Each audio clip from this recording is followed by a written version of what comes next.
Magandang araw po sa inyong lahat.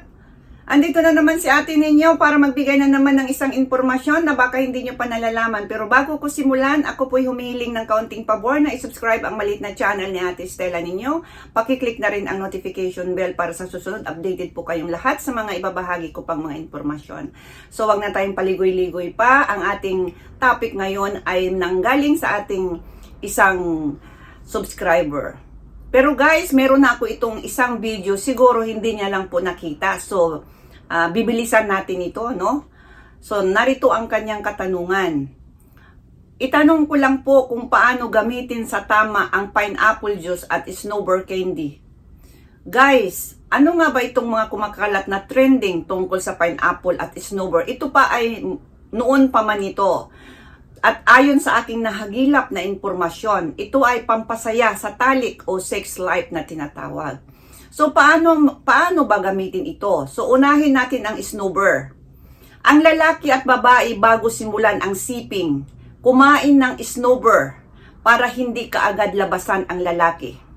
Kahit sinusubo na ng babae si Manoy. At ang lalaki naman, kapag kinain niya ang bulaklak ng babae, excitement yon. Dahil feel ng babae na malamig-lamig ang kanyang pakiramdam habang sinisisid ng lalaki ang babae. So yan po yung gamit ng snowbird, na pareho kayong kumain para malamig-lamig ang inyong mga bibig.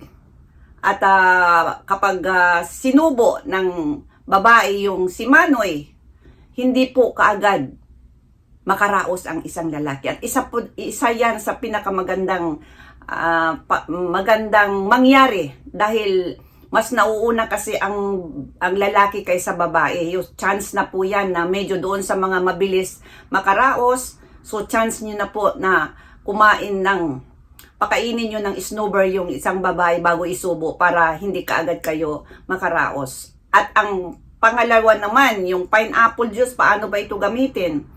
Ang pineapple juice, uminom ng pineapple juice 10 minutes bago magsiping para mabango ang inyong ang bawat katas na lalabas sa mga masisilang lugar, no, habang kayo ay nagtatalik. At pampabango na rin sa bulaklak ng babae. So yan po yung gamit ng pineapple juice bago pumunta sa giyera. Uminom ng pineapple juice.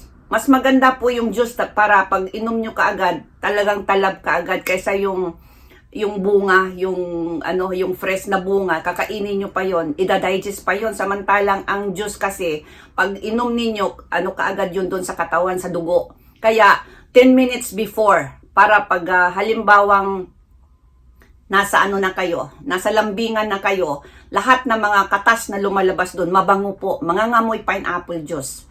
Kaya yan po yung gamit ng pineapple na tinatawag.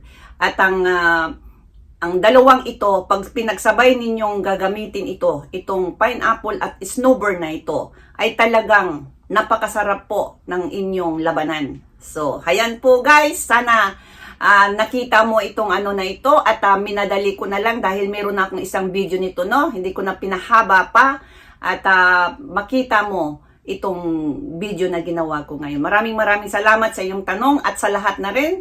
Magandang araw at sa susunod, huwag po kayong magsawang tumangkilik pa rin sa channel, sa maliit na channel ni ate ninyo.